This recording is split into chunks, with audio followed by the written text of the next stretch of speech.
Saya pernah punya pengalaman pribadi teman-teman sekalian di Jakarta. Waktu saya buka restoran, subhanallah, dengan hikmah Allah terjadi sesuatu pada saat itu. Restoran ini mengalami kemunduran. Kemudian saya tidak tahu harus berbuat apa lagi. Lalu kemudian saya tetap menjaga komitmen di jalan Allah subhanahu wa ta'ala. Itu memang kebetulan tidak ada duit sama sekali. Restoran ini harus dibongkar total, pindah dari tempat sewanya. Saya nggak tahu harus buat apa. Yang saya lakukan adalah saya coba pada saat gentingnya seperti itu, bagaimana justru kita gencet diri kita untuk lebih dekat dengan Allah. Hati-hati, jangan malah masuk ke dalam hal yang haram, karena makin memuncaknya sebuah cobaan, maka makin dekat jalan keluar dari Allah. Ini sudah harus 1 minggu lagi saya bayar, dan kalau tidak dibongkar paksa, bisa rusak barang-barang. Nilainya, barang yang ada di situ tidak kurang dari 1 miliar rupiah.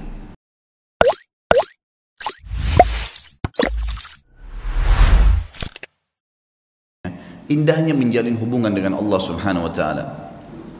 Kalau kita sudah mengenal Tuhan kita teman-teman sekalian, dan caranya sederhana, hadiri majelis ilmu seperti ini, pelajari tentang rukun Islam, rukun iman, dalami tentang Allah subhanahu wa ta'ala, rutinkan terus jalankan, maka dengan izin Allah kita akan sampai pada titik nanti mengenal Tuhan kita. Dan kalau kita sudah mengenal Tuhan kita dan kita sudah akrab dengannya, perhatikan efeknya. Kita akan menjadi manusia yang super luar biasa. Kalau ada manusia teman-teman sekalian yang setiap kali diajak oleh temannya berbuat maksiat dia jalan saja, manusia itu biasa. Tapi anda bisa menjadi manusia yang luar biasa kalau mau. Di saat lagi diajak pada hal-hal yang haram kita nolak, bisa. Dan itu hanya satu saja, orang yang tahu dan mengenal Tuhannya Allah subhanahu wa ta'ala. Sampai pada hal yang kecil teman-teman sekalian, sampai pada hal yang kecil kita bisa terbentuk pribadi kita menjadi manusia yang luar biasa. Saya akan mulai dengan kisah seorang anak muda yang ada di Irak, terkenal dengan kesalehannya. Orang ini dalam kisah yang sedang saya baca, saya tidak temukan namanya. Tapi kita ambil ibrah, pelajaran. Orang ini saking kekuatan hubungannya dengan Allah luar biasa. Kalau azan langsung ke masjid on time, tidak pernah ketinggalan saf pertama. Dari pakaiannya sudah penampilannya sangat dekat dengan Allah. Kalau ngomongnya selalu cuma ayat Al-Quran, nasihat, hadis Nabi SAW. Hidupnya sehari-hari begitu. Kalau bekerja mencari yang halal, pokoknya sudah di jalan Allah Subhanahu Wa Taala.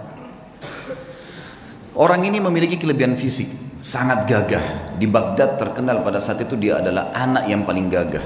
Umurnya juga masih sekitar 19 tahun pada saat itu kisah ini terjadi. Sampai menjadi buah bibir di kalangan seluruh wanita di Baghdad pada saat itu. Berharap wanita bisa ngobrol saja sama dia karena luar biasa tampannya, orangnya santun, sampai dikejar-kejar. Yang terjadi saudaraku, ada satu wanita kaya, seorang istri pejabat pada saat itu, terkenal dengan kecantikannya, kekayaannya. Semua laki-laki juga mengejar dia karena kelebihan fisik yang dia miliki.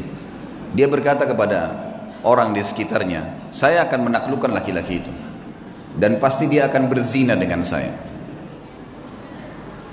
Yang terjadi saudaraku, dibuatlah sebuah tipu daya syaitan di depan rumah orang ini, perempuan ini. Kebetulan waktu suaminya lagi pergi bertugas keluar kota, dan zaman dulu orang kalau tugas berbulan-bulan dan Allahu a'lam bisa kembali atau tidak, karena memang mereka pada zaman itu tidak ada komunikasi, tidak ada transportasi kayak kita sekarang, tidak ada alat komunikasi menurut saya yang bagus seperti sekarang, dan tidak ada transportasi. Yang jelas dia lagi di rumahnya, dia berhias dengan semaksimal mungkin kecantikan yang dia miliki, dengan semerbak minyak wangi yang luar biasa. Kemudian dia bilang sama dayang-dayangnya, kalau anak muda itu lewat di depan rumah, bilang kalau di dalam rumah ada orang yang sedang sakit dan tidak ada laki-laki yang bisa bantu, tolong bawa ke tabib.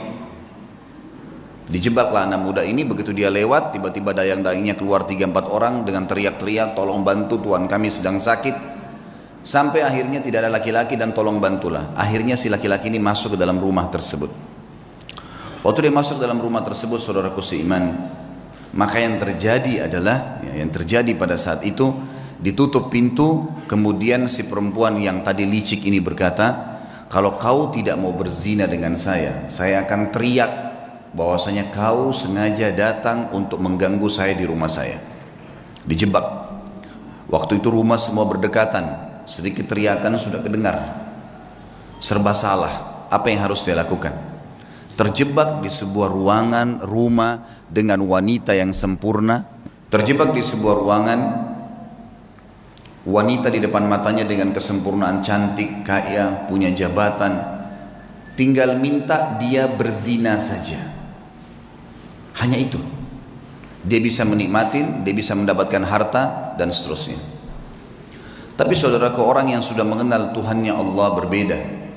Dia sudah tahu siapa dia sudah tahu siapa yang akan dia hadapin dari makhluk juga ini. Dia sudah tahu bagaimana hukum Tuhannya. Dia sudah tahu janji-janji Allah nanti kalau dia meninggalkan yang haram, nantinya di surga akan dibalas apa. Dia sudah pelajari semuanya. Maka dia pun berdoa kepada Allah mengatakan, ya Allah, engkau tahu bagaimana aku menjaga hubunganku denganmu dengan baik. Dan dari dulu aku sudah selalu digoda untuk melakukan hubungan dengan lawan jenis dan aku selalu menahannya. Kenapa sekarang aku tiba-tiba masuk dalam sebuah jebakan syaitan yang seperti ini? Selamatkanlah ya Allah. Tiba-tiba dia rasa mules, perutnya nggak enak. Kemudian dia bilang, saya mules, saya butuh kamar kecil. Kata perempuan tersebut, kamar kecil di depan mata saya ini, buka, silakan masuk. Tapi tetap setelah kau keluar kau akan zina dengan saya. Kalau enggak saya akan teriak. Dia masuk, kemudian dia buang air besar. Dalam kisah ini, maaf, kisahnya memang begitu. Buang air besar, setelah buang air besar muncul ide di pikiran dia. Tiba-tiba Allah berikan petunjuk, dia mengambil kotorannya sendiri, dia tempel di bajunya. Pada saat dia keluar dari ruangan tadi, si perempuan kaya ini yang terkenal dengan kebersihannya, kecantikannya segala, kaget melihat. Tadinya bajunya rapi orang ini, tiba-tiba penuh dengan kotoran dia sendiri. Lalu dia mengatakan, kenapa kau begini? Dia bilang, saya begini orangnya. Inilah yang sedang terjadi sekarang. Maka kalau kau memang mau berzina, saya orangnya sudah seperti ini kotoran di badan saya. Akhirnya perempuan tersebut mengatakan, keluarkan laki-laki ini jorok dan kotor. Dikeluarkan dari perempuan tadi, dan dia begitu keluar di depan rumah perempuan tadi sujud syukur kepada Allah selamat dari zina. Bagaimana seseorang kalau tahu dan mengenal Tuhannya, dia akan menyelamatkan dirinya dari dosa, bukan cuma terjerumus, sudah terjebak masih bisa lari, teman-teman sekalian. Betapa lemahnya banyak orang di antara kita, bukan cuma dijebak, dianya sengaja jerumuskan dirinya. Padahal sabda Nabi SAW jelas dalam hadis Bukhari, kalau seseorang hamba berbuat dosa, satu dosa kecil, tertetes di dalam hatinya titik warna hitam, kelam. Kata ulama hadis begini, maksudnya apa tetesan hitam itu?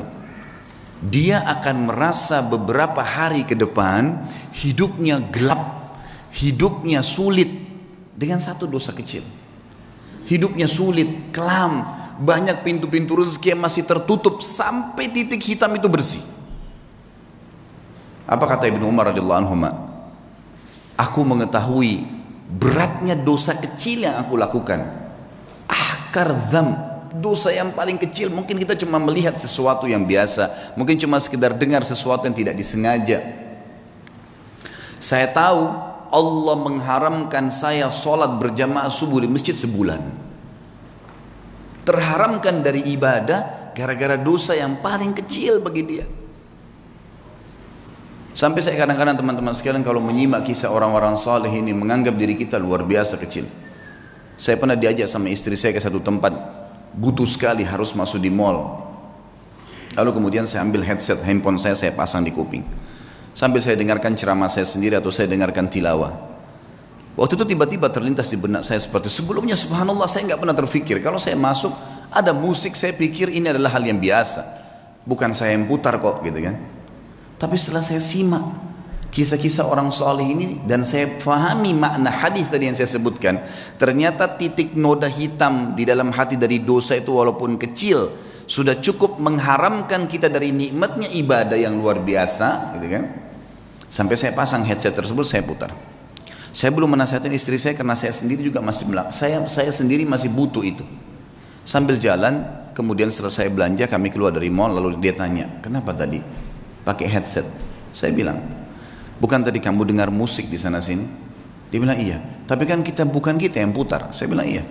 Ingat, dosa itu seperti segelas racun. Kamu tahu atau tidak tahu itu racun, tetap akan berefek. Saya tidak mau nodai iman saya. Betul-betul memang saya rasakan sendiri selama ini, subhanallah, kalau saya jalan ke mall dan dengar musik pun, begitu pulang berbeda ibadahnya. Ada gangguan di ibadah sholat malam, ada gangguan di bacaan Al-Quran, ada gangguan di ibadah-ibadah yang lain. Dan itu nyata memang, subhanallah. Makin kental kita jaga hubungan dengan Allah subhanahu wa ta'ala, makin jeli kita hati-hati dalam menjaga hubungan dengan Allah, maka makin kental hubungan dengan Allah subhanahu wa ta'ala, makin terasa itu kenikmatan imannya. Makanya syaitan berusaha untuk mengelabui itu. Bagaimana caranya supaya bisa rusak itu? Coba kita simak sekarang kisah, banyak kisah-kisah orang saleh. Kalau kemarin ada beberapa sahabat yang kita angkat kisahnya dalam generasi emas Islam, kita coba korek sekarang kisah tabi'in. Mungkin ada di antara anda yang mengatakan itu kan Ustadz kemarin sahabat, lihat Nabi. Baik, kita lihat generasi tabi'in. Kita lihat generasi yang tidak jauh dari kita, tidak melihat juga Nabi Muhammad SAW. Saya akan angkat misalnya contoh teman-teman sekalian, Muhammad bin Sirin rahimahullah. Muhammad bin Sirin ini salah satu ulama tabi'in yang terkenal dengan keimanannya, dan beliau ahli takwil mimpi. Pedagang di pasar. Satu waktu beliau berdagang, kemudian ada dagangan, dia ragu nih, syubhat. Ini kayaknya salah nih. Ragu, cuman ragu bimbang. Harganya 40.000 dirham.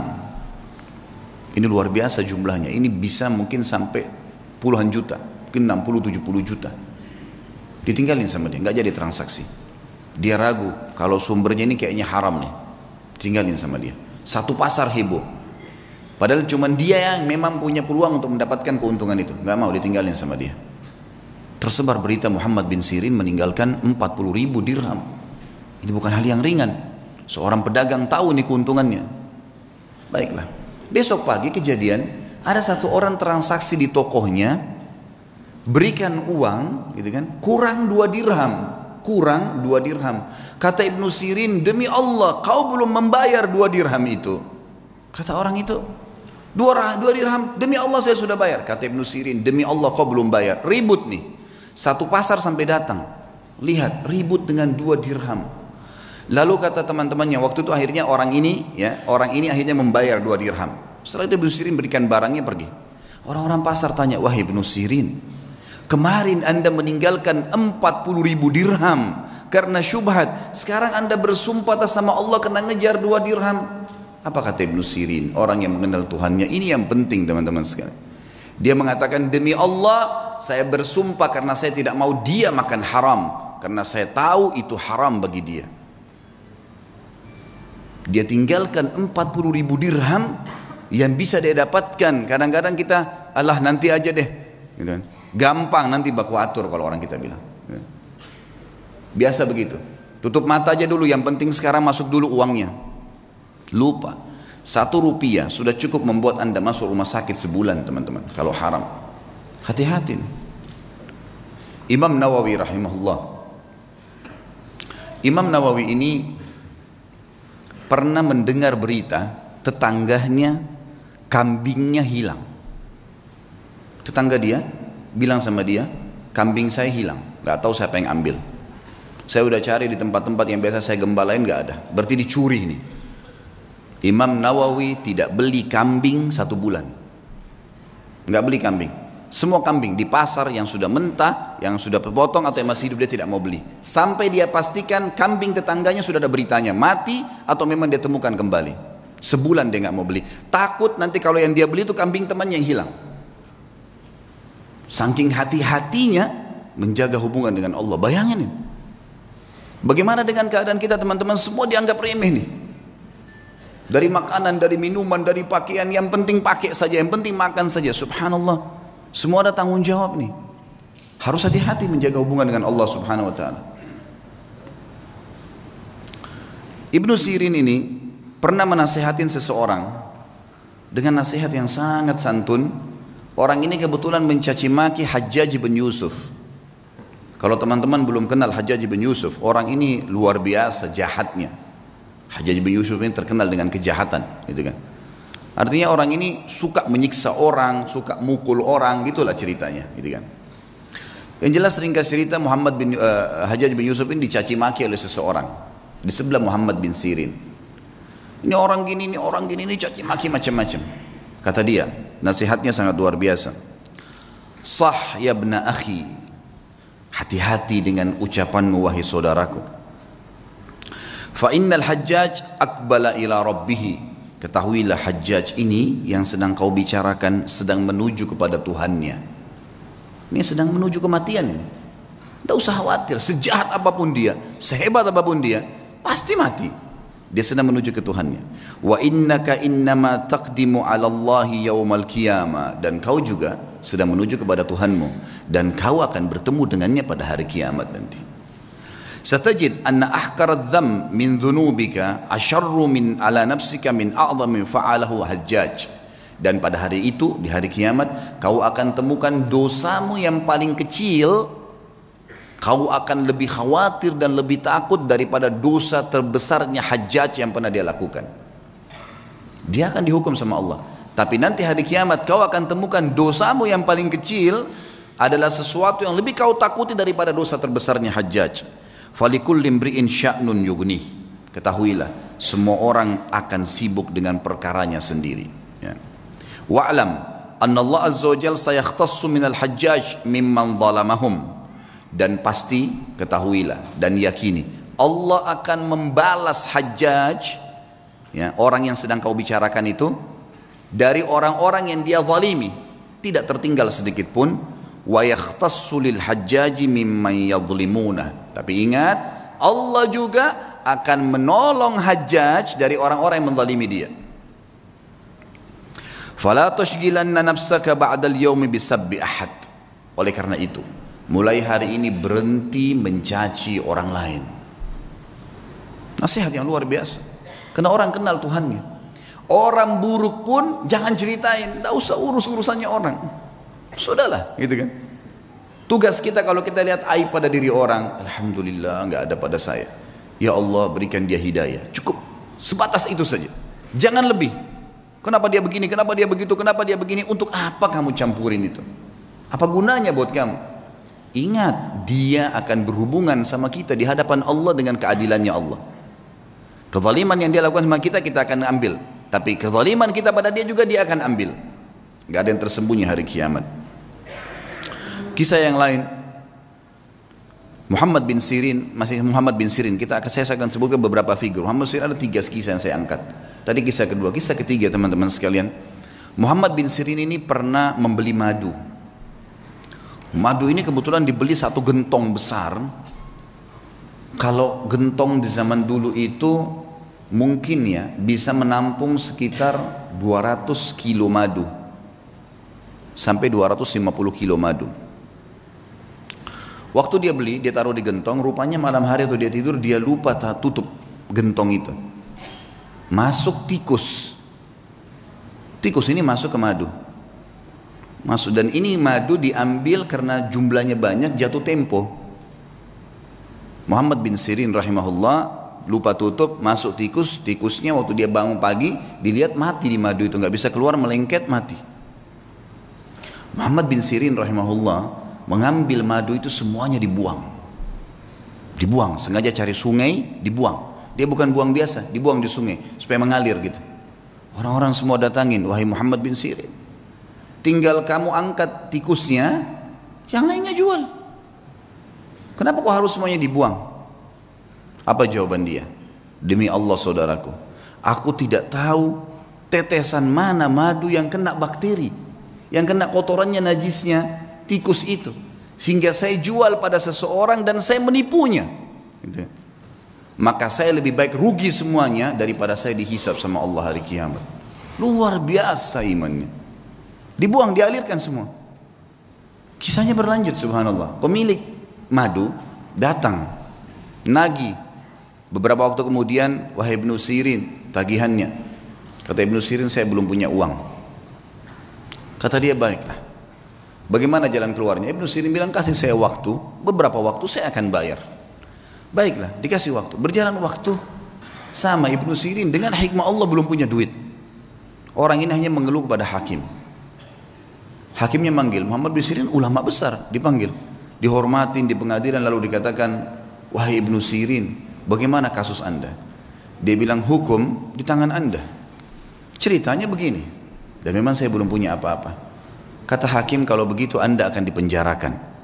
Kata Ibnu Sirin, lakukan, penjarakan. Dipenjarain Ibnu Sirin sampai tunggu siapa yang bisa bayarin buat dia gitu. Subhanallah, penjaga penjara tahu siapa Ibnu Sirin, ulama besar. Kata penjaganya apa? Wahai Ibnu Sirin, kalau malam hari pulanglah tidur dengan keluarga anda, pagi silakan anda kembali ke sini. Kira-kira bagaimana tuh kalau kita ditawarin begitu? Penjaga penjara, silakan pulang ke rumah, nanti pagi datang lagi ke sini gitu. Begitu terus di penjara. Kata Ibnu Sirin, demi Allah, sambil pegang kerangkengan penjaranya, demi Allah ya saudaraku, saya tidak akan tolong kamu masuk ke neraka. Saya akan tinggal di sini sampai utang saya terbayar. Gak mau keluar. Baca Al-Quran, sholat malam, sampai akhirnya orang-orang satu Baghdad datang membayarkan dia. Didengar ceritanya dibayarin, ya. Lunasin utangnya sampai dia keluar. Tapi bagaimana mereka mengetahui hubungannya dengan Allah Subhanahu wa taala? Dan ini satu hal yang mahal teman-teman sekalian, mahal sekali. Ini hanya bisa didapatkan bagi jiwa-jiwa yang suci, yang bersih, yang mau memang berhubungan dengan Tuhannya. Dan Allah Azza wa Jalla ini zat yang kalau memberi selalu dalam Al-Quran bahasanya apa? Bighairi hisab.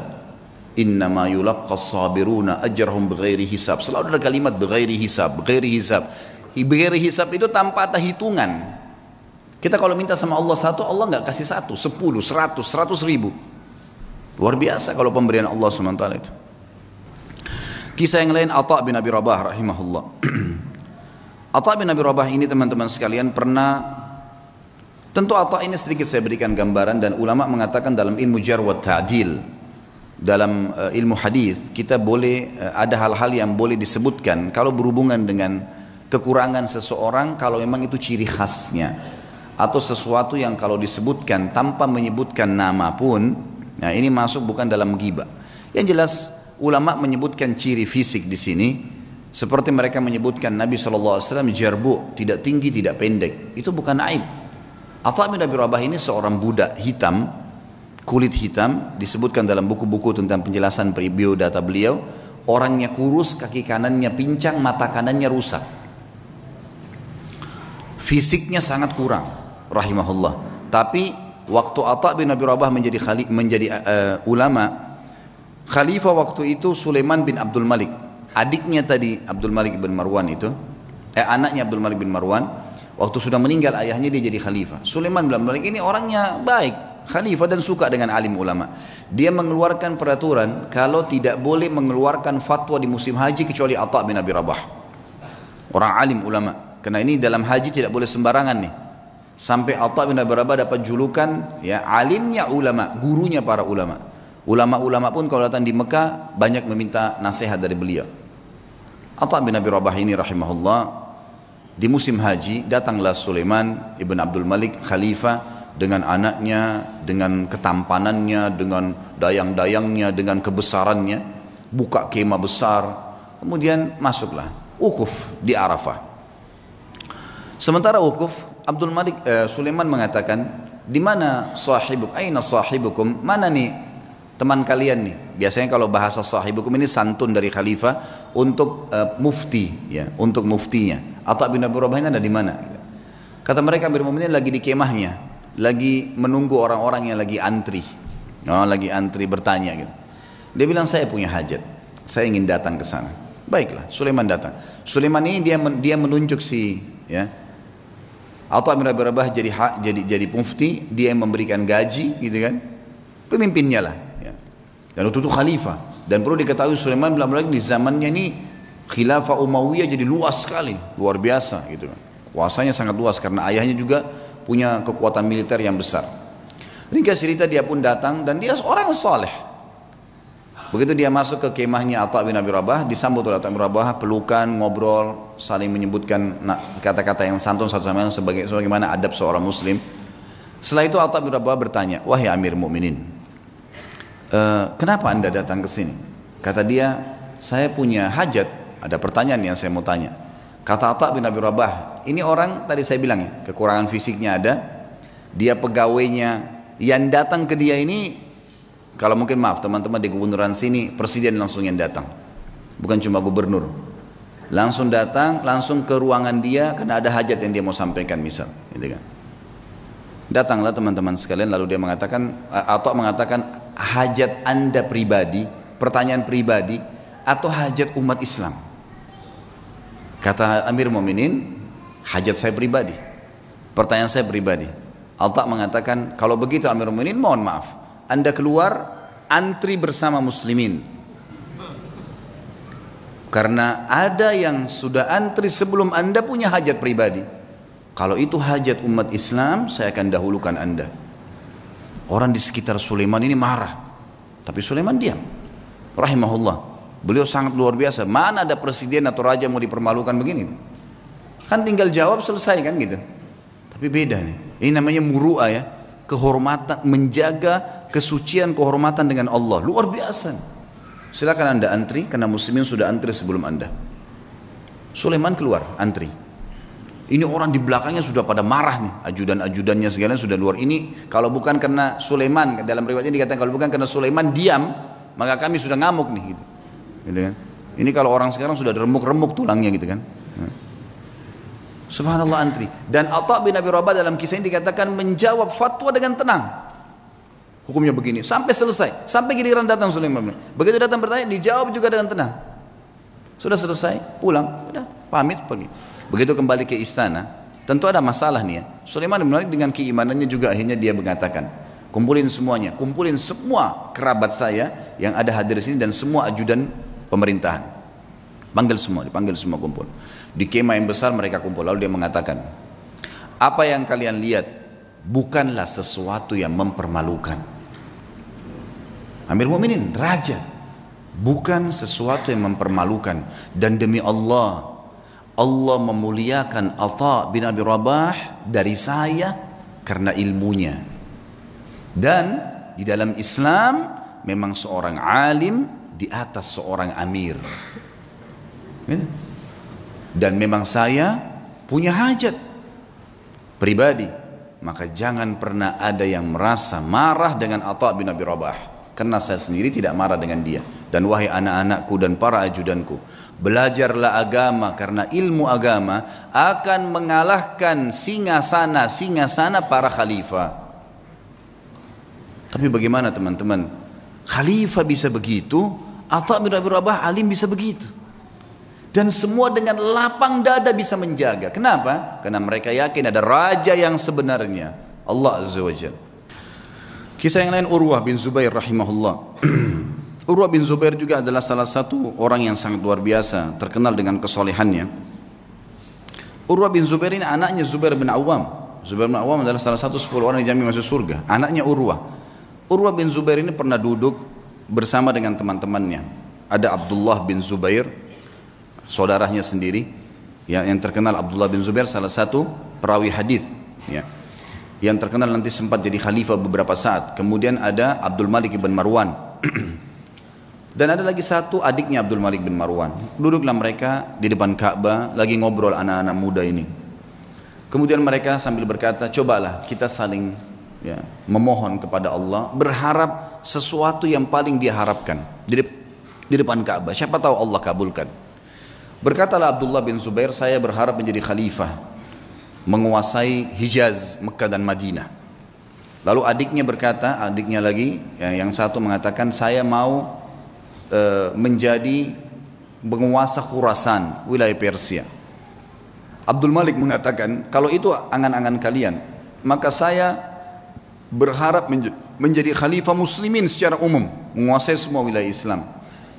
Tiga-tiganya sudah berangan-angan, lalu mereka kembali kepada Urwah. Wahai Urwah, kalau kamu bagaimana? Kata Urwah, semua yang kalian harapkan duniawi, berharap menjadi khalifah, berharap menguasai ini dan seterusnya. Kalau saya berharap menjadi seorang alim ulama muslimin, mengajarkan mereka tentang halal haramnya sang pencipta Allah, dan saya berharap balasan darinya. Maka selesailah, bubarlah mereka ini. Ternyata subhanallah, angan-angan itu dikabulkan oleh Allah. Abdullah bin Zubair sempat menjadi khalifah beberapa bulan, adiknya juga sempat menjadi gubernur di Khurasan. Abdul Malik setelah itu menjadi khalifah muslimin yang besar.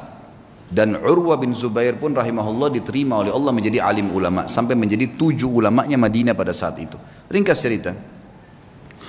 Urwah bin Zubair pernah diuji oleh Allah subhanahu wa ta'ala. Ujiannya berat. Orang-orang beriman ini ujiannya berat. Tapi subhanallah iman itu dijadikan, ya, kalau begini memahami teman-teman. Kalau ada ujian yang berat datang kepada antum, lihat orang yang lebih berat. Misal masalah utang, terlilit utang, misal ada penyakit. Coba lihat orang yang lebih berat. Karena ada orang yang lebih berat daripada kita. Pastinya itu. Tidak mungkin tidak. Dan juga teman-teman sekalian bersangka baiklah dengan Allah. Kata Nabi SAW dalam sebuah hadis Bukhari, hadis Qudsi. Kata Allah SWT, Ana inda dhanni abdi bi. Saya sesuai dengan perasaan hambaku. Maka kita harus tahu teman-teman sekalian, kalau Allah sedang mencoba kita, berarti dengan cobaan tersebut Allah sedang mencintai kita. Karena kalau tidak sedang dicoba, kita akan jauh dari ibadah. Orang kalau datang cobaan itu, sebenarnya dia makin dekat dengan Allah. Dan umurnya makin pendek untuk menuju ke akhirat. Artinya makin pendek, tidak ada peluang untuk berbuat dosa lagi. Pendek dari sisi kemaksiatan, gitu kan. Dia tidak bisa berbuat dosa lagi karena tidak ada waktu.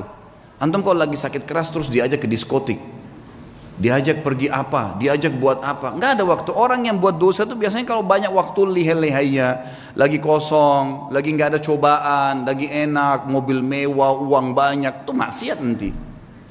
Allah dengan maha cintanya kepada hambanya, dengan kemahamurahannya mendatangkan cobaan supaya dia tetap begitu. Biarin dia begitu, karena dia Allah tahu dengan begitu makin pendek umur untuk bermaksiat, tidak ada waktu bermaksiat, dan dia makin dekat dengan akhirat, dan itu pahalanya sudah cukup untuk memberikan derajatnya di surga sampai pada target. Seperti itulah. Maka nikmatin tuh cobaan, jangan terlalu banyak mengeluh. Coba nikmatin.